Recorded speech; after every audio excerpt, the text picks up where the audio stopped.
Hello hi. आवाज़ आ रही है ना? तो मैं ले आया हूँ बुक, ये देखो। अब इस बुक की मदद से मैं आपको पढ़ाऊँगा। तो क्या करते हैं, पहले जो है साथ में क्वेश्चन पढ़ते हैं और उसके बाद जो है इसका आंसर करेंगे। तो क्वेश्चन मैं ही पढ़ रहा हूँ। XYZ limited has a production capacity of 2 lakh units per year. Normal capacity utilization जो है इज रेकन्ड एट 90%। देखो, एक एक लाइन का मतलब जो है समझते रहना। XYZ लिमिटेड की प्रोडक्शन कैपेसिटी है 2 लाख यूनिट्स पर ईयर। साल में 2 लाख यूनिट्स बनाने की क्षमता है। वैसे क्या प्रोडक्ट बनाते हैं ये नहीं बताया इन्होंने। चरस, गांजा, सिगरेट, क्या बनाते हो भाई? अल्कोहल। ये अभी सस्पेंस है, अभी आगे पता लगेगा। हालांकि नॉर्मल कैपेसिटी है 90%, यानी कि नॉर्मली जो है 90% कैपेसिटी पे प्लांट चलता है। ज़रूरी नहीं है ना कि आपकी कैपेसिटी 2 लाख यूनिट्स हो तो आप 2 लाख ही बनाएं। नॉर्मली जो है 90% पे चलाते हैं, 10% का वैसे ही आइडल उसे रखा होता है। Standard variable production cost, marginal costing ये ना भाई। हाँ, स्टैंडर्ड वेरिएबल प्रोडक्शन कॉस्ट जो है, वेरिएबल कॉस्ट इसका मतलब, प्रोडक्शन कॉस्ट का मतलब प्रोडक्शन करने की कॉस्ट 11 रुपये पर यूनिट है। तो आपको पता है कि आप जब भी कोई चीज़ बनाते हैं, हर नई यूनिट को बनाने पर अगर एक्स्ट्रा पैसा लग रहा है तो वो वेरिएबल कॉस्ट है, और नई यूनिट को बनाने पर एक्स्ट्रा पैसा नहीं लग रहा है, ऑलरेडी लग चुका है, वो फिक्स्ड कॉस्ट है। तो फिक्स्ड कॉस्ट है 3,60,000 पर ईयर। ठीक है सर। सेलिंग कॉस्ट जो है वो है 3 रुपये पर यूनिट, यानी कि जब आप बेचने के लिए जाएंगे तो कहीं ना कहीं एडवर्टीजमेंट करनी पड़ेगी, बैनर लगाने पड़ेंगे, या मे बी SMS भेजना पड़ेगा, या कुछ भी आप मान लो। हर प्रोडक्ट के लिए जो है बैनर में तो खैर फिक्स्ड कॉस्ट होती है, बट मान लेते हैं कोई ऑर्गेनाइजेशन है या एडवर्टाइजिंग एजेंसी है, वो कहती है कि 1 यूनिट बिकेगा तो 3 रुपया लेंगे, तो वो एडवर्टीजमेंट कॉस्ट हो गई, वो भी सेलिंग में आ गया। ये सेलिंग करने की कॉस्ट जिसको आप बोलते हैं कि बेचो, तो वो 3 रुपये पर यूनिट लेता है ना। तो वो 3 रुपये पर यूनिट है, कुछ भी मान सकते हैं। और फिक्स्ड कॉस्ट भी है, जैसे बैनर या फिर फिक्स्ड एडवर्टीजमेंट आप करते हैं, या फिर जो भी सेलिंग एजेंट्स हैं उनको फिक्स पैसा देते हैं, तो 2,70,000 वो भी आ रहा है। सेलिंग प्राइस जो है वो 20 रुपये है। ठीक है सर। अच्छा, मेरी बुक में ऐसे दे रखा है। अब दूसरा पेज स्टार्ट हो गया है, उसमें कहते हैं इन द ईयर, मैं कहाँ पर हूँ बता देता हूँ आपको, यहाँ पर हूँ मैं। आराम आराम से करूँगा यार, अब जल्दी कैसे कराएं, आपको समझाना है तो आराम से करना ही पड़ेगा।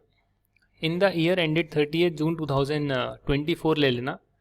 अब वैसे 24 मत लेना, 20 ले लेना, 21 ले लेना, जो चल रहा है वो ले लेना। अभी प्रोडक्शन जो है 1,60,000 यूनिट्स की करी है, तो 90% होता है 1,80,000, और आपने किया 1,60,000, और सेल्स जो है 1.5 लाख यूनिट की करी है, तो 10,000 बच गया होगा।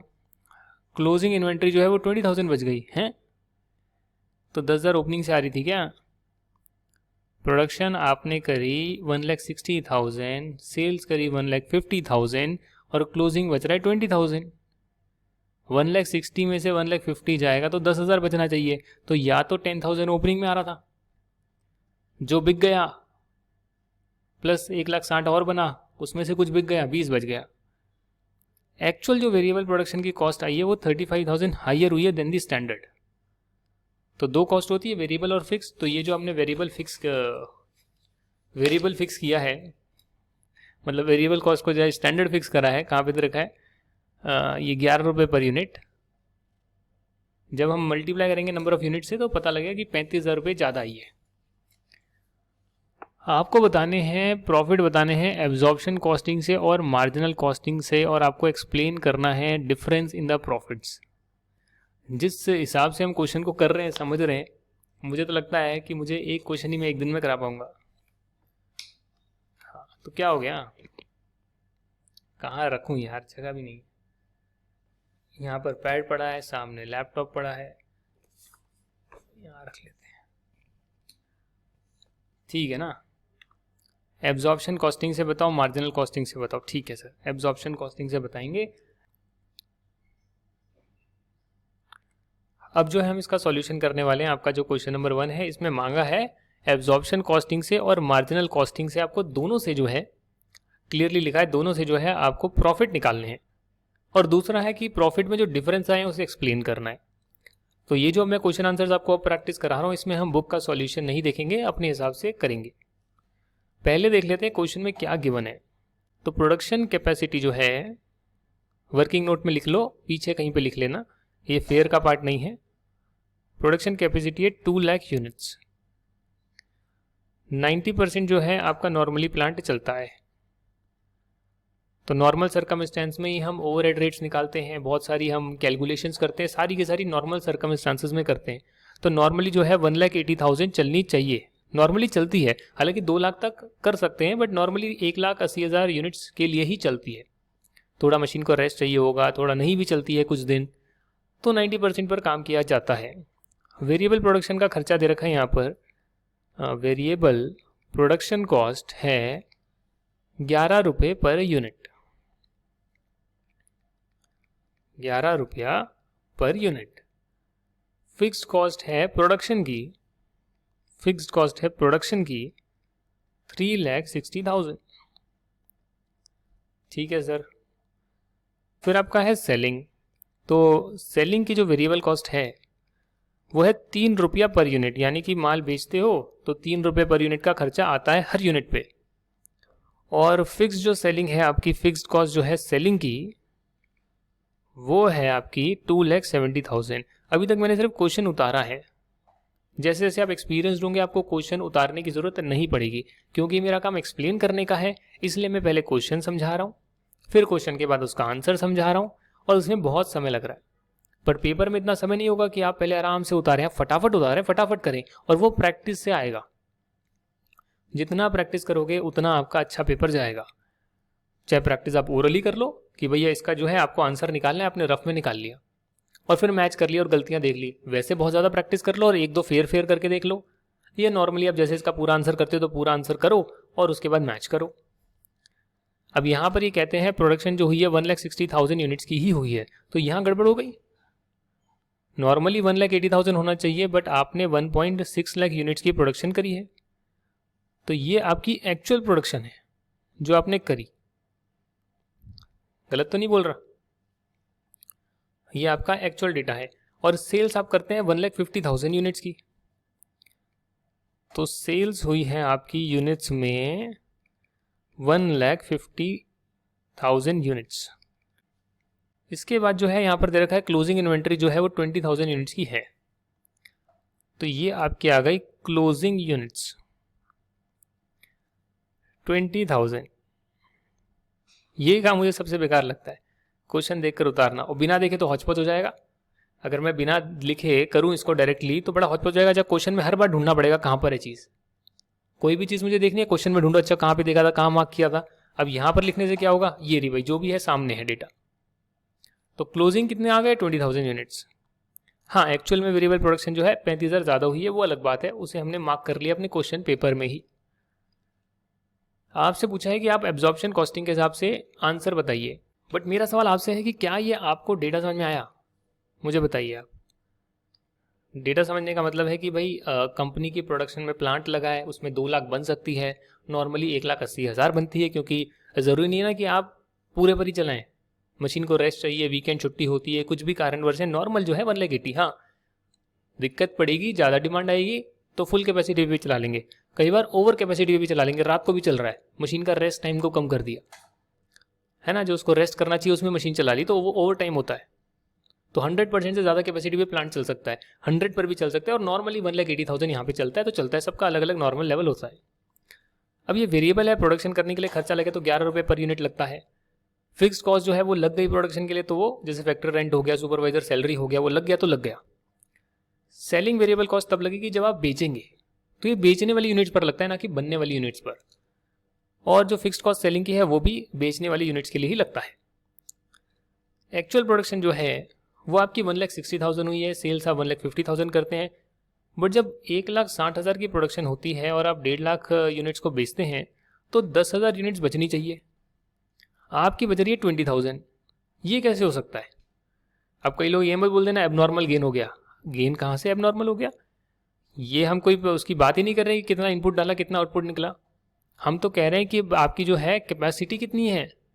एक्चुअल में आपने 1,60,000 ही बनाया है और बेचा 1.5 लाख है, तो 10,000 बचना चाहिए, बच आपका 20,000 रहा है। कैसे बच रहा है ना, ये तो एक्चुअल क्वांटिटीज की बात हो रही है। ये तभी हो सकता है जब आपका ओपनिंग स्टॉक 10,000 हो।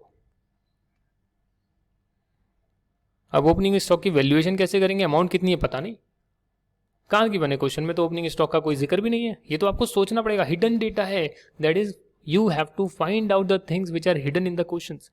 कि चाहे गिवन नहीं है, उसमें एजम्पशन लेनी पड़ेगी, समझना पड़ेगा। अब एब्जॉर्प्शन कॉस्टिंग के हिसाब से अगर आप बनाएंगे टेबल तो आप अपने हिसाब से बना सकते हैं। आप यहाँ लिख सकते हैं प्रॉफिट ऑफ XYZ कंपनी जो भी है एज पर एब्जॉर्प्शन कॉस्टिंग। यहाँ पर आप डेट भी डाल सकते हैं 30 जून 2020। 20 डाल लें, 21 डाल लो, एक ही बात है, 21 में कर रहे हैं हम तो 21 डाल लो। अब चक्कर क्या पड़ता है कि मैं ना वैसे धीरे ही पढ़ाया करूँगा, क्योंकि इसमें मैं ज़्यादा बोल सकता हूँ। जल्दी जल्दी बोलने में क्या होता है, सांस जो है फूल जाती है, तो मैंने धीरे कर लिया। आपको ऑप्शन दे दिया स्पीड का, आप स्पीड में देखना चाहो तो स्पीड फास्ट कर लो, 1.25x कर लो, बट मैं धीरे बोलूँगा, आराम से पढ़ाऊँगा। हाँ 2-4 मिनट की बात है तो ठीक है, तो आधा घंटा थोड़ी ना तेज तेज बोल सकते हैं भाई।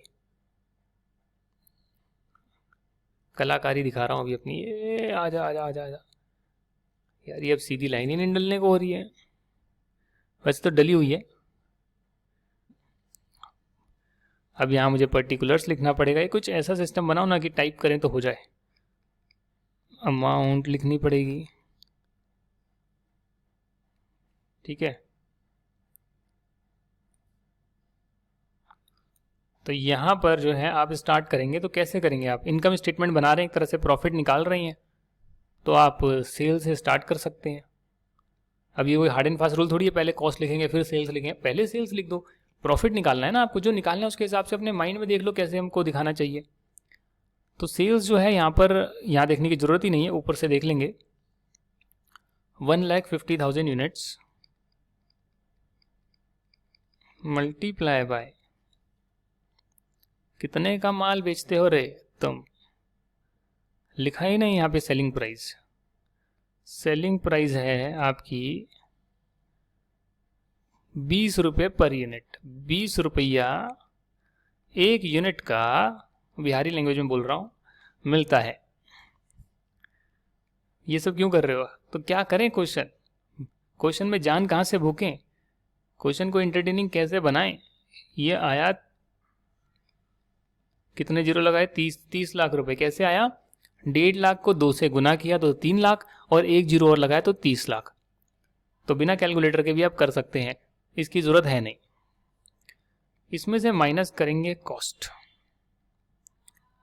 कॉस्ट ऑफ सेल्स माइनस कर लेंगे, उसमें आएगी आपकी पहले प्रोडक्शन कॉस्ट, प्रोडक्शन कॉस्ट में आपकी आएगी वेरिएबल कॉस्ट।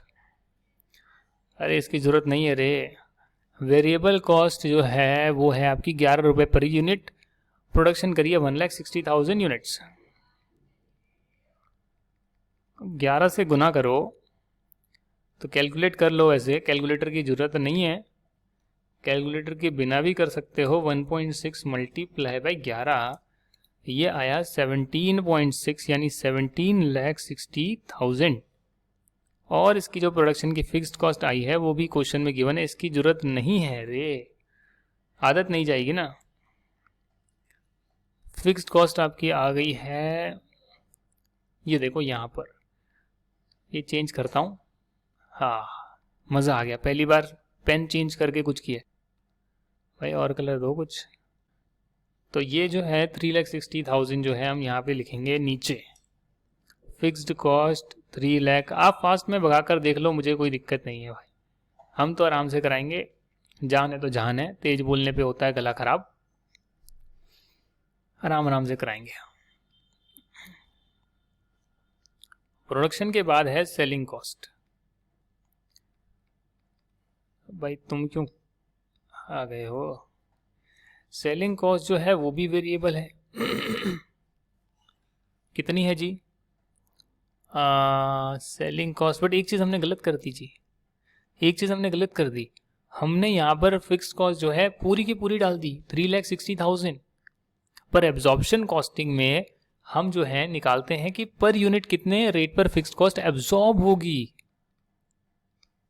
तो जो नॉर्मली हम प्रोड्यूस करते हैं, नॉर्मल जो बजट होता है उसके हिसाब से देखते हैं कि पर यूनिट इतनी एब्जॉर्ब होनी चाहिए, और फिर जब एक्चुअली में प्रोडक्शन होती है तो उसके हिसाब से हम उतनी पर यूनिट एब्जॉर्ब कर देते हैं, जिससे कि अंडर ओवर एब्जॉर्प्शन हो सकता है। फिर एक्चुअल से डिफर करते हैं, उससे भी अंडर ओवर एब्जॉर्प्शन हो सकता है। तो यहाँ हमने जो गलती करी, जानबूझ के करी मैंने, मतलब आप लोगों की तरह ही मैं आंसर कर रहा था, तो जाहिर सी बात है गलती हुई है तो उसको ठीक करेंगे। अच्छा, रबर भी है, तो यहाँ आपको ये देखना चाहिए कि जो 3,60,000 हुई है कॉस्ट, तो 11 रुपये पर यूनिट तो वेरिएबल है। फिक्स कॉस्ट जो 3,60,000 है वो आपके करीब करीब 1.8 लाख के लिए करी गई है, मतलब फिक्स करी गई है 2 रुपये पर यूनिट की रेट। इसे एब्जॉर्प्शन रेट बोलते हैं, और फिक्स कॉस्ट हमेशा एब्जॉर्प्शन कॉस्टिंग में पर यूनिट के बेस पर एब्जॉर्ब करी जाती है। हाँ, मार्जिनल कॉस्टिंग में एग्जैक्ट डलती है, sales minus variable cost, contribution minus fixed cost, simple. तो यहाँ पर 2 रुपये पर यूनिट आपने निकाला फिक्स्ड प्रोडक्शन कॉस्ट, और उसके हिसाब से आपने फिर यहाँ पर किया, अच्छा 2 रुपये per unit 1.6 lakh units multiply by 2 per unit आएगा आपका करीब करीब 3,20,000। तो ये जो है प्रोडक्शन का आपने डाटा डाला है, बट प्रोडक्शन से आपको पता होना चाहिए कि कुछ आपका ओपनिंग स्टॉक भी था, कुछ क्लोजिंग स्टॉक भी है, तो ओपनिंग स्टॉक आपको यहाँ ऐड करना पड़ेगा। नहीं करना पड़ेगा जी, जो यूनिट सेल हुई है उसी पर तो सेलिंग कॉस्ट लगाओगे। ये तो प्रोडक्शन हुई है, और कितनी यूनिट्स की हुई है, 1.6 लाख। ओपनिंग इसमें जोड़ना पड़ेगा। ओपनिंग आपको पता है कि 10,000 यूनिट्स है, और 10,000 यूनिट्स का कितना भाव पड़ेगा, 13 रुपये पर यूनिट। कैसे देख लिया आपने, 11 रुपये वेरिएबल, 2 रुपये फिक्स्ड। सर पिछली बार जब ओपनिंग होगा, जब वो बन रहा होगा, तो उसमें वेरिएबल कॉस्ट अलग भी तो हो सकती है, उसमें फिक्स कॉस्ट अलग भी तो हो सकती है, बट क्या क्वेश्चन में गिवन है कुछ कि ओपनिंग में अलग थी? तो एज्यूम करेंगे कि यही जो स्टैंडर्ड फिक्स करा है ये पहले से चलता आ रहा है, और इसीलिए जो है, क्योंकि और डेटा नहीं है इसलिए मानेंगे जो 10,000 यूनिट्स ओपनिंग में है और 100% ओपनिंग से ही आ रही है, तभी क्लोजिंग 20,000 बच पाई है। बनाया 1,60,000 है, तो 1.5 लाख बेचने के बाद 20,000 कैसे बच सकता है? वो तभी बच सकता है जब ओपनिंग की 10,000 यूनिट्स भी हमारी बिक गई हो, इसलिए हमारा क्लोजिंग स्टॉक 20,000 पड़ा हो। क्लोजिंग स्टॉक भी जो है 13 रुपये पर यूनिट के हिसाब से है जी, इसमें भी कोई गलत नहीं है, दो राय नहीं है। तो ओपनिंग स्टॉक जो है वो भी आपका ऐसे आप मल्टीप्लाई करेंगे तो करीब करीब आपका आ जाएगा 1,30,000। एक चीज़ मिस हो गई हमसे यहाँ पे, जो देखनी चाहिए, जो गलती हो सकती है और इसके नंबर भी कट सकते हैं। यहाँ लिखते हैं एक्चुअल वेरिएबल प्रोडक्शन कॉस्ट जो है वो 35,000 हायर है देन द स्टैंडर्ड। तो भले ही हम एब्जॉर्प्शन कॉस्टिंग फॉलो करें या हम मार्जिनल कॉस्टिंग फॉलो करें, वेरिएबल कॉस्ट और जो आपका मटेरियल कॉस्ट होती है और वेरिएबल कॉस्ट होती है जो पर यूनिट लगती है, वो हम एग्जैक्टली डालते हैं। क्यों? क्योंकि जब वो इनकर होती है तो आपको तुरंत उसका डेटा पता लग जाता है कि हाँ इतनी कॉस्ट इनकर हुई है। तो यहाँ पर जो actually variable production overhead cost है वो 35,000 हायर हुई है। तो यहाँ हमने जो वेरिएबल कॉस्ट ऐड करी, इसमें हमने वो 35,000 नहीं जोड़े, वो आपको जोड़ने चाहिए। क्यों? क्योंकि जो एक्चुअली में कॉस्ट इनकर होती है उससे जब हम डिफरेंस लेते हैं तो अंडर ओवर एब्जॉर्प्शन आता है, पर अंडर ओवर एब्जॉर्प्शन सिर्फ फिक्स्ड कॉस्ट के डिफरेंस से आता है। भले आपने एज्यूम कुछ यूनिट्स करा, बना कुछ यूनिट्स ली, भले ही आपने कुछ भी एज्यूम करा, बट एक्चुअली में फिक्स्ड कॉस्ट चेंज हो गई। वेरिएबल कॉस्ट का जो चेंज है, जो वेरिएबल इन नेचर है, वो तो हम एक्चुअली ही हमेशा डालते हैं। जो एक्चुअल हमने फिक्स करी वही हम यहाँ डालते हैं अपनी एब्जॉर्प्शन कॉस्टिंग में भी। हाँ, फिक्स्ड कॉस्ट एस्टिमेटेड हो सकती है, बट वेरिएबल कॉस्ट तो जैसे जैसे यूनिट्स बनती है और हमें पता लगता है कि इतनी है तो हम वो डाल देते हैं। तो 35,000 जो है यहाँ पर डल गए। अब ये जो है एग्जैक्टनेस आ गई है। हालांकि ये 35,000 जो है अभी एक्स्ट्रा लगे हैं, जैसे क्वेश्चन में गिवन है कि इस बार जो है एक्चुअल वेरिएबल प्रोडक्शन कॉस्ट जो है इस साल की वो 35,000 हायर हुई है, बट जरूरी नहीं कि पिछले साल जो ओपनिंग स्टॉक था उसकी भी हायर रही होगी। तो इसीलिए इसको जो है हम 13 रुपये पर यूनिट पर डाल रहे हैं, क्योंकि हमारे पास ओपनिंग स्टॉक का डेटा गिवन नहीं है कि उस टाइम क्या वेरिएबल कॉस्ट होगी, उस टाइम क्या फिक्स कॉस्ट होगी। तो भैया जो हमने स्टैंडर्ड फिक्स करा हुआ है उसके हिसाब से हम मान रहे कि यही ओपनिंग स्टॉक का प्राइस आ रहा होगा, कॉस्ट आ रही होगी। हाँ, इस बार जो है वो भी इतना ही रुपया है, पर 35,000 ज़्यादा लग गए तो हमने ऐड कर दिया। अब बारी आती है क्लोजिंग स्टॉक की। तो क्लोजिंग स्टॉक में अगर हम हमेशा फीफो मेथड फॉलो कर रहे हैं तो सोच कर देखिए, ये 1,60,000 जो है इसमें से 20,000 बचा होगा।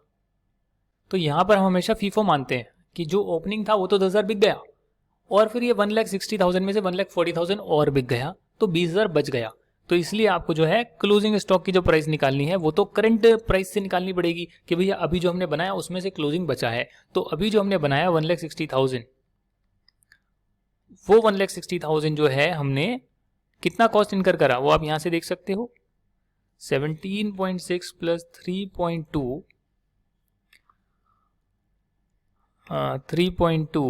3.2 लाख ये फिक्स कॉस्ट और 35,000 और लगे, तो 35,000 रुपये और जोड़ने हैं तो करीब 0.35 जोड़ लो तो 21,15,000 हो गया।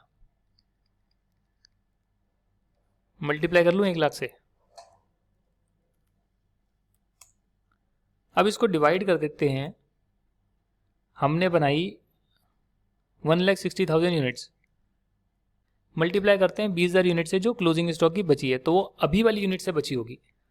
तो हमने कैसे देखा कि अभी कितना प्राइस लगा, कॉस्ट लगी एब्जॉर्प्शन में, और उसके हिसाब से हमने देखा कि अगर इतनी यूनिट्स के लिए लगी तो 20,000 के लिए कितनी लगी होगी। हालांकि ओपनिंग के केस में हम ओपनिंग का भी पूरा डेटा लेते, और पिछले साल क्या हुआ वो भी हम देखते उसका कैसे प्राइस निकला, बट उसका डेटा गिवन नहीं है तो हमने मान लिया कि भैया जो स्टैंडर्ड चल रहा है वो भी पिछले साल स्टैंडर्ड पर ही रहा होगा। पर हम ये अज्यूम नहीं कर सकते कि इस बार 35,000 ज़्यादा लग गए तो पिछली बार भी 35,000 ज़्यादा लगे होंगे, नहीं, वो तो वेरिएशन आपका हर साल अलग अलग आ सकता है। डेटा गिवन नहीं है तो इसलिए हमने ओपनिंग का नॉर्मल 13 रुपये पर यूनिट माना है जो कि स्टैंडर्ड गिवन है।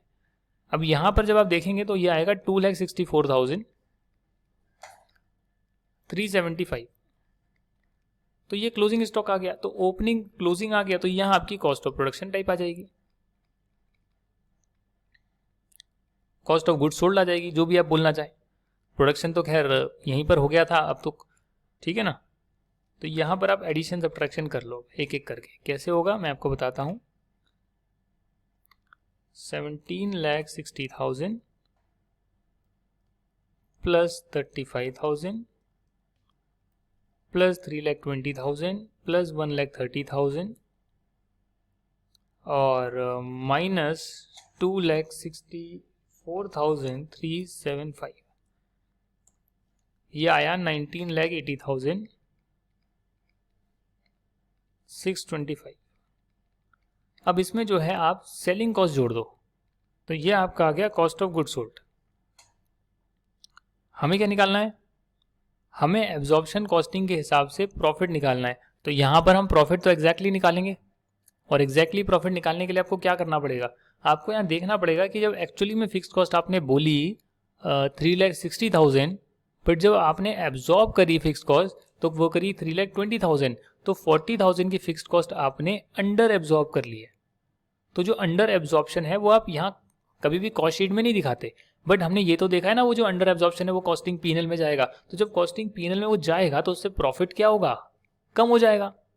कॉस्ट बढ़ जाएगी तो प्रॉफिट कम हो जाएगा। अब यहाँ हमसे प्रॉफिट ही मांगा है, तो इसीलिए हम अंडर एब्जॉर्प्शन को इधर ही दिखा रहे हैं, जो अंडर एब्जॉर्प्शन है। नहीं तो बाद में भी आप क्या कर सकते हो, प्रॉफिट निकाल लो, फिर आप वो एग्जैक्ट प्रॉफिट नहीं आएगा क्योंकि उसमें अंडर एब्जॉर्प्शन को एडजस्ट नहीं किया है, तो वो करने के बाद आपका एग्जैक्ट प्रॉफिट आ जाएगा, है ना। तो ये 40,000 आप चाहो तो यहाँ ऐड कर सकते हो। उसके बाद जो है सेलिंग का जो खर्चा है वो सेलिंग कॉस्ट भी आप माइनस कर सकते हो, जो कि करीब करीब है आपकी फिक्स्ड कॉस्ट आ रही है सेलिंग की 2,70,000, नॉन प्रोडक्शन कॉस्ट है ये सारी की सारी, और इसकी वेरिएबल कॉस्ट है 3 रुपये पर यूनिट। हालांकि आपने 1.5 लाख बेचा है यूनिट्स, तो 3 रुपये पर यूनिट के हिसाब से आप देखो आएगा करीब 4,50,000। अब आप नीचे करेंगे तो यहाँ पर आप पूरी कॉस्ट देख पाएंगे, कॉस्ट ऑफ सेल्स, और कॉस्ट ऑफ सेल्स कितनी आएगी वो आप यहाँ से देख सकते हैं, 19,80,625 प्लस 40,000 प्लस 2,70,000 प्लस 4,50,000, ये आ गया 27,40,625। अब इसमें से माइनस कर दो जो ऊपर सेल्स आ रही है 30 लाख रुपीज़ की, तो मैं माइनस अगर कर दूं 30 लाख, तो ये आया आपका प्रॉफिट 2,59,375 ये एब्जॉर्प्शन कॉस्टिंग से आपका प्रॉफिट आया है। अब इसमें क्या क्या ट्रिक थी मैं आपको दोबारा बता देता हूँ। ये जो हमने पूरा क्वेश्चन किया इसकी ट्रिक्स क्या थी, हमें क्या चीज़ें जो है कैच करनी थी। तो कैच ये करना था कि भैया देखो सेल जो हुई है वो तो नॉर्मली हुई है, उसमें तो कोई दिक्कत नहीं है। जो बात है आपकी कॉस्ट ऑफ सेल्स या प्रोडक्शन की, तो उसमें जो वेरिएबल कॉस्ट लगी वो लगेगी। अब वेरिएबल कॉस्ट में जो है एक्चुअली में जो स्टैंडर्ड फिक्स किया हुआ था इस रेट पर लगेगा, एक्चुअली में थोड़ा ज़्यादा लगेगा। और चाहे एब्जॉर्प्शन हो या कोई भी मेथड हो, वेरिएबल कॉस्ट हमेशा हम एग्जैक्ट डालते हैं। जो फिक्स्ड कॉस्ट हम पर यूनिट निकालते हैं, वो फिक्स्ड कॉस्ट पर यूनिट आने के बाद नॉर्मल सर्कमस्टेंस में जो भी आपने एब्जॉर्प्शन रेट फिक्स करी है उसे मल्टीप्लाई करते हैं एक्चुअली में कितनी क्वांटिटी प्रोड्यूस हुई। तो अगर हमारी क्वांटिटी उससे कम या ज़्यादा प्रोड्यूस हुई है तो अंडर या ओवर एब्जॉर्प्शन हो सकता है, या फिर एक्चुअल की जो फिक्स्ड कॉस्ट आई एक्चुअली में वो अलग आ गई तो अंडर ओवर एब्जॉर्प्शन हो सकता है। तो यहाँ तो हमसे मांगा है प्रॉफिट, प्रॉफिट का मतलब एग्जैक्ट प्रॉफिट एब्जॉर्प्शन फॉलो करके। तो एब्जॉर्प्शन में एक चीज़ और होती है कि जब हम क्लोजिंग स्टॉक को हम ऐड करते हैं क्लोजिंग स्टॉक में, तो उसमें हम जो फिक्स्ड कॉस्ट हमारी जो एक्चुअल आई है वो नहीं, बल्कि जो हम एब्जॉर्ब करा रहे हैं उसके हिसाब से जो है हम क्लोजिंग स्टॉक का पार्ट बनाते हैं उस कॉस्ट को। जैसे हमने यहाँ किया कि भैया वेरिएबल कॉस्ट है, फिक्स्ड कॉस्ट है, 1,60,000 बना, उसमें से ही बचा होगा क्योंकि हम फीफो मानते हैं, अगर कुछ भी गिवन नहीं है तो उसी में से 20,000 बचे होंगे। तो 20,000 की क्या कॉस्ट आई, तो इसमें फिक्स कॉस्ट का वही पोर्शन आया है 2 रुपये पर यूनिट का जो हमने एब्जॉर्प्शन के लिए निकाला था। मार्जिनल में ऐसा नहीं होगा। और जहां तक बात ओपनिंग स्टॉक की, तो ओपनिंग स्टॉक की क्या कॉस्टिंग रही होगी गिवन नहीं, बट हाँ ओपनिंग स्टॉक है ये हमें देखकर पता लग रहा है। तो ओपनिंग स्टॉक की कॉस्टिंग में हमने माना कि जो हमारा नॉर्मल जो फिक्स्ड कॉस्ट का स्टैंडर्ड चल रहा है पर यूनिट के बेस पर हम एब्जॉर्ब कर रहे हैं, वेरिएबल कॉस्ट चल रहा है, तो उसी पर हमने ओपनिंग स्टॉक का जो है वैल्यू किया होगा पिछले साल। उसके हिसाब से हमने पूरी कॉस्टिंग निकाली, कॉस्ट ऑफ गुड्स सोल्ड आया, उसके बाद हमने सेलिंग कॉस्ट माइनस कर ली और आपका प्रॉफिट आ गया। बट इसमें हमने जो है अंडर एब्जॉर्ब जो किया था हमने पैसा, वो भी हमने जोड़ दिया, अपनी कॉस्टिंग को इन्फ्लेट कर दिया, क्योंकि हमें प्रॉफिट चाहिए। तो एग्जैक्टली प्रॉफिट कब पता लगेंगे, जब आप उसको ऐड करेंगे। ओवर एब्जॉर्ब हुआ है तो उसे ऐड करेंगे, तो कॉस्टिंग पीनल में जाता है एक्चुअली में, हमें यहीं पे प्रॉफिट दिखाना है तो हमने यहाँ ऐड करके दिखा दिया। हाँ, अगर आपको पर यूनिट कॉस्ट बतानी होती प्रोडक्ट की तो वो अलग मुद्दा था, बट आपको प्रॉफिट बताना है, आपको पर यूनिट कॉस्ट नहीं बताना सर, प्रॉफिट बताना है। तो प्रॉफिट जब देखेंगे तो कॉस्टिंग बिल में जाके वो प्रॉफिट को कम करेगा, जो अंडर एब्जॉर्ब करें आपने ओवरहेड, जो आपने अंडर एब्जॉर्ब करे हैं ओवरहेड, वो आपके कॉस्टिंग बिल में जाके उसको कम करेगा प्रॉफिट को। तो वो आपने यहीं पर आपने जो है कॉस्ट में जोड़ दिया और आपको पता लग गया। तो ये क्या हुआ, ये पूरा पूरा एब्जॉर्प्शन कॉस्टिंग से आपने निकाला है। अब यहीं अगर मार्जिनल कॉस्टिंग आ जाए तो उसमें आप क्या करेंगे, उसमें आप सेल्स लिखेंगे और सेल्स का अमाउंट सेम है, तो आप यहाँ पे जो आपने 30 लाख लिखा है वही 30 लाख आप यहाँ लिख देंगे। जब माइनस हम कॉस्ट करते हैं तो कॉस्ट में हम वेरिएबल कॉस्ट माइनस करते हैं, और वेरिएबल कॉस्ट किसकी माइनस करेंगे, जो सेल्स आपने करी है। जैसे मान लेते हैं 1.5 लाख यूनिट्स की आपने सेल्स करी है, तो वेरिएबल कॉस्ट कितनी माइनस करेंगे आप, वेरिएबल कॉस्ट भी 1.5 लाख यूनिट की माइनस करेंगे। तो यहाँ पर आप वेरिएबल कॉस्ट किसकी माइनस करेंगे, 1.5 लाख यूनिट्स की वेरिएबल कॉस्ट माइनस करेंगे। बट इस 1.5 लाख यूनिट में 10,000 तो ओपनिंग है और 1,40,000 जो इस बार आपने बनाया वो है, और 20,000 तो आपका क्लोजिंग इन्वेंट्री है। तो यहीं पे जो है सारी की सारी प्रॉब्लम आ गई। ओपनिंग जो है वो तो 11 रुपये के हिसाब से होगा, तो ये करीब आपका आ गया 1,10,000 वेरिएबल कॉस्ट। जो 1,40,000 है उसमें प्रॉब्लम आएगी, क्योंकि आपने अभी प्रोडक्शन करी 1.6 लाख और करी आपने 11 रुपये के हिसाब से, तो ये करीब करीब आपका निकल कर आया था 11 रुपये के हिसाब से 17,60,000। इसमें आपने जोड़े 35,000 रुपये एक्चुअली में और लगे हैं, और एक्चुअल तो हम हमेशा वेरिएबल कॉस्ट लेते हैं, चाहे एब्जॉर्प्शन लो या मार्जिनल, वेरिएबल कॉस्ट एक्चुअली आती है। तो 35,000 जोड़ने के बाद ये करीब आ गया 17,95,000। ये है 1.6 लाख का। इसमें से जो है क्लोजिंग स्टॉक जो है वो आपका करीब 20,000 यूनिट्स बच गया है, तो 20,000 का कितना आएगा वो आपको माइनस करना पड़ेगा, तभी 1,40,000 का पता लगेगा। आप डायरेक्टली इसको 11 से नहीं कर सकते, क्यों, क्योंकि 11 तो नॉर्मल स्टैंडर्ड है, 35,000 और भी तो है, तो वो भी आपको देखना पड़ेगा। हाँ, मैं इसका दूसरा मेथड भी आपको करके बताऊंगा, पहले आंसर निकाल लेते हैं फिर दूसरा तरीका भी आपको बताते हैं। तो 17,95,000 डिवाइडेड बाय ये है करीब करीब आपका 1,60,000 का, और मल्टीप्लाई है 20,000 यूनिट्स है ना, 2,24,375 जो है इतना वेरिएबल कॉस्ट का पोर्शन जो है आपका क्लोजिंग स्टॉक के लिए है। तो बाकी कितना बच गया, 17,95,000, तो बाकी बच गया आपका 15,70,625। और ये जो है 1,10,000 ये तो ओपनिंग का है ही है, और जो 1,40,000 है उसका कितना आ गया 15,70,625। इसका दूसरा तरीका क्या हो सकता है कि वेरिएबल कॉस्ट जो 1.5 लाख है उसमें ओपनिंग का 11 रुपये से आ रहा है, और जो 1,40,000 है उसमें भी 11 रुपये से तो आ ही रहा है। 1,40,000 11 रुपये से तो आ ही रहा है, तो 15,40,000 तो आ ही रहा है। ठीक है जी। और जो 35,000 रुपये और हैं वो 35,000 कितने हैं 1,60,000 के लिए करे गए हैं, तो 1,40,000 के लिए कितने करे जाएंगे 30,625। 30,625 तो कितना आ गया, तो 15,70,625, तो वही ये आया है। तो मैंने आपको दोनों मेथड से बता दिया। आप डायरेक्टली भी कर सकते हो कि हाँ भाई 11 रुपये की रेट है बट 35,000 और लगे, बट वो 1,60,000 के लिए लगे, तो 1,40,000 के लिए कितने लगे वो आपने देख लिया। तो इसी के साथ आपकी वेरिएबल कॉस्ट जब टोटल आप माइनस करेंगे, टोटल कितनी है 1,10,000 ये ओपनिंग है, और 15,70,625 प्लस 1,10,000 तो 16,80,000 हो गया। अब आपकी जो वेरिएबल कॉस्ट है उसमें सेलिंग कॉस्ट भी है, और इसमें एब्जॉर्प्शन में तो आप अलग तरीके से करते हैं, इसमें तो आप सारी वेरिएबल कॉस्ट माइनस कर लेते हैं। तो अगर मैं इसको फिर सुंदर तरीके से दोबारा बनाऊं, मार्जिनल कॉस्टिंग प्रॉफिट्स निकाल रहे हो जून के, निकाल रहे हो जून 21 के, यहाँ पर पर्टिकुलर्स डाल रहे हो, यहाँ पर अमाउंट लिख रहे हो, टेबल बना रहे हो, यहाँ पर सेल्स लिख रहे हो 30 लाख रुपीज़, यहाँ पर ऐसे ही कुछ होगा ना,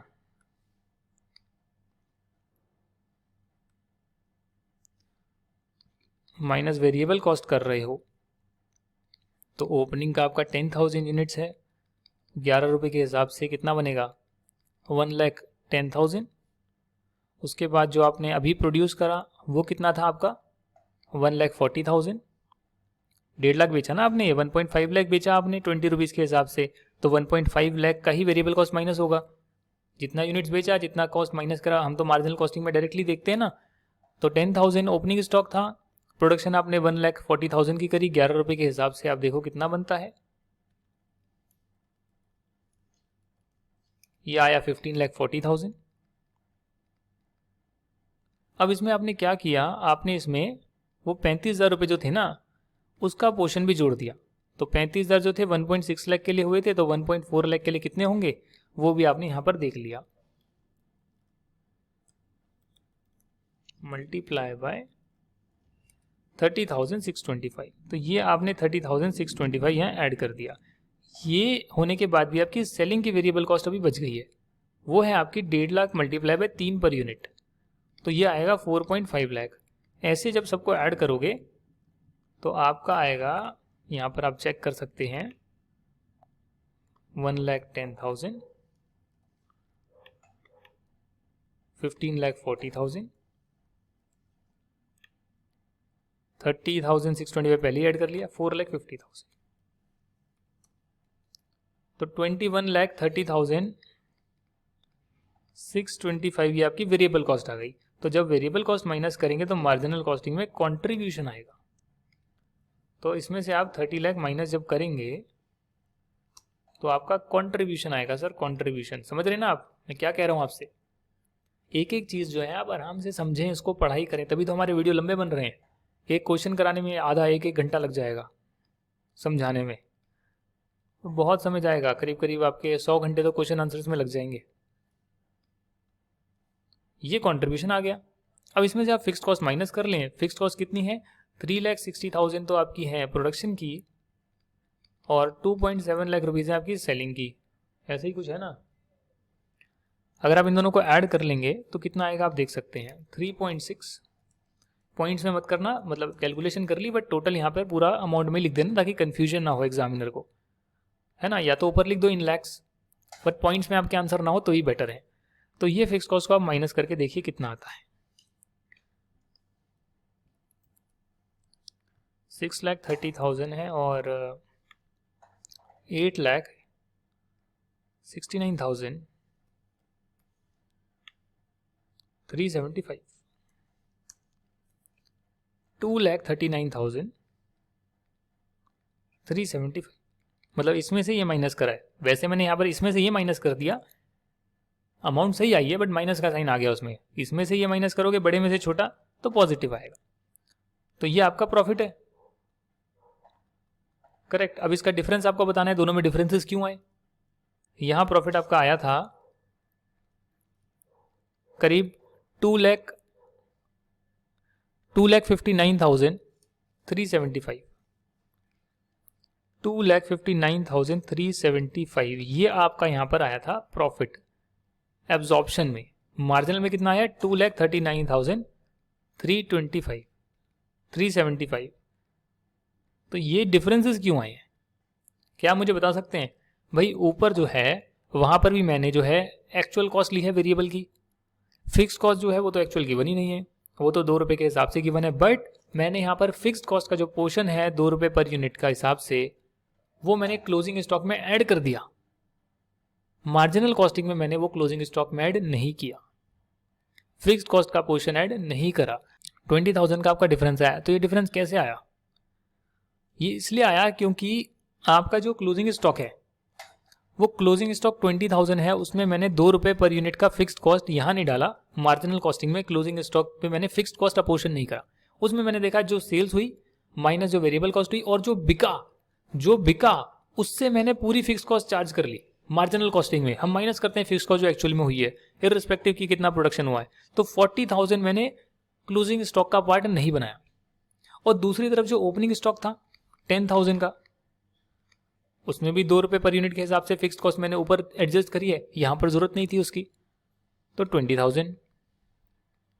तो क्या हो गया? ये हो गया कि भैया जो मार्जिनल कॉस्टिंग का मेरा प्रॉफिट है 2,39,375, अगर मैं उसमें ओपनिंग स्टॉक में फिक्स्ड कॉस्ट डाल देता, क्योंकि यहाँ तो हम फिक्स्ड कॉस्ट सीधा क्या करते हैं, जो सेल्स हुई है उसमें से माइनस करते हैं। स्टॉक एडजस्टमेंट में हम फिक्स्ड कॉस्ट का पोर्शन नहीं डालते मार्जिनल कॉस्टिंग में। अगर मैं वो फिक्स्ड कॉस्ट का पोर्शन में ओपनिंग में डाल देता तो मेरी मार्जिनल कॉस्टिंग का प्रॉफिट 20,000 से कम हो जाता। क्यों कम हो जाता? अगर ओपनिंग स्टॉक बढ़ेगा तो प्रॉफिट कम होगा। और यदि मैं क्लोजिंग स्टॉक में भी फिक्स्ड कॉस्ट डाल देता तो मेरा प्रॉफिट 40,000 से बढ़ जाता। तो अगर मैं उसको एडजस्ट कर दूं तो ये मेरा जो है एब्जॉर्प्शन कॉस्टिंग का प्रॉफिट आ गया। तो ऐसे जो है ये आपका क्वेश्चन हुआ है। आप चाहें तो इसमें आंसर भी देख सकते हैं। ये देखिए इन्होंने अपने हिसाब से करके दिखाया है। ये प्रॉफिट आया है 2,59,000 और ये इन्होंने वर्किंग नोट्स बनाए हैं। ये इन्होंने मार्जिनल कॉस्टिंग के हिसाब से बनाए, प्रॉफिट का डिफरेंस बनाया। तो देखो इन्होंने एब्जॉर्प्शन से स्टार्ट करके मार्जिनल पे गए और हम लोग मार्जिनल से स्टार्ट कर एब्जॉर्प्शन पे चले गए। तो कैसे भी रिकंसिलेशन बनाए बात एक ही है, और प्रेजेंटेशन का सबका अपना तरीका हो सकता है। तो हमने किया अभी तक क्वेश्चन नंबर 1। अब नेक्स्ट वीडियो है उसमें हम अगला क्वेश्चन डिस्कस करेंगे। तो ये क्वेश्चन आंसर्स की सीरीज है। मैं चाहता हूँ कि मैं इसको जितना डेप्थ में बता पाऊँ, जितना इन डेप्थ डिस्कशन कर पाऊँ उतना मैं करूँ, ताकि आपके कॉन्सेप्ट क्लियर हो। ये नहीं कि मैं बुक से आपको करा दूँ, बुक से तो हो गया ना, कॉन्सेप्ट समझा दिए, एक आध क्वेश्चन खुद से करके दिखा दिया, फिर बुक के डिस्कस कर लिए। अब जो है वो डिटेल में हम डिस्कशन करते रहेंगे जितना टाइम है। रोज कोशिश करूंगा एक क्वेश्चन डालने की, और सीरीज हमारी चलती रहेगी एंडलेस है। तो कितना भी करा लो, 3 महीने भी मैं आपको कॉस्टिंग बढ़ा सकता हूँ, कोई लिमिट थोड़ी ना है। 3 महीने 4 महीने 100 क्वेश्चन कराओ, यही करते रहते हैं पूरे दिन। अभी एक हुआ है तो अगर मैं सारा कराना है तो मुझे हफ्ता 10 दिन लग जाएंगे सिर्फ मार्जिनल कॉस्टिंग के क्वेश्चन ट्राई कर रहे हैं। सारे चैप्टर्स के कराने हैं तो 3 महीने तो जाएंगे ही जाएंगे। तो ऐसा है, तभी उसके जो है प्रैक्टिस हम करेंगे और करते रहेंगे। अपने कॉन्सेप्ट स्ट्रॉन्ग रखो और उसके बाद मेरे साथ ये करते रहो। हालांकि अगर आपने अपने कॉन्सेप्ट पढ़ लिए होते और खुद से ट्राई किया होता तो भी 90% ये आपका हो ही जाना था। हाँ, जहाँ पे प्रॉब्लम आती है वहाँ दिमाग लगाते ना, और जब दिमाग लगाते तो आपको पता लगता है अच्छा ऐसा क्यों किया, तो आपके कॉन्सेप्ट और खुलते। या तो आप मुझसे पूछ लेते या खुद से दिमाग लगाते, तो आपका बहुत चीज़ें जो है खुद से वो क्लियर होती रहती। और फिर एग्जाम में कोई नई ट्रिक भी आएगी, आपको पता अच्छा ये मैंने कॉन्सेप्ट पढ़े हुए हैं, ये मैंने चीज़ें पढ़ी थी जहाँ मेरे कॉन्सेप्ट चैलेंज हुए थे, तो अब फिर से चैलेंज होंगे कॉन्सेप्ट, तो आप वो कर पाओगे because you already challenge your self, उससे ओवरकम कर चुके हो। अच्छा ये मेरी गलतियां हो रही थी, ये समझना था मुझे, ये प्रॉब्लम आ रही थी, ऐसे होता है, और क्लैरिटी पर जाते रहोगे। तो खुद से जितना प्रैक्टिस करोगे उतना ही आप आगे जाओगे। कॉन्सेप्ट तो वही रहने वाला है जो हमने किया है। अंडर ओवर एब्जॉर्प्शन क्या होता है वही रहने वाला है, मार्जिनल कॉस्टिंग क्या होता है, एब्जॉर्प्शन कॉस्टिंग क्या होता है वही रहने वाला है, रिकंसिलिएशन कैसे बनाते हैं वही रहने वाला है, सब सेम है कॉन्सेप्ट, बेसिक सब सेम है। अब ट्रिकी क्वेश्चंस आ सकते हैं घुमा फिरा कर, वो आपको देखने पड़ेंगे। चलिए थैंक यू सो मच, ये सेशन अटेंड करने के लिए आपका बहुत बहुत धन्यवाद। नेक्स्ट वीडियो में हम अगला क्वेश्चन ट्राई करेंगे और ऐसे धीरे धीरे हम क्वेश्चन आंसर प्रैक्टिस करते रहेंगे। Thank you and bye bye.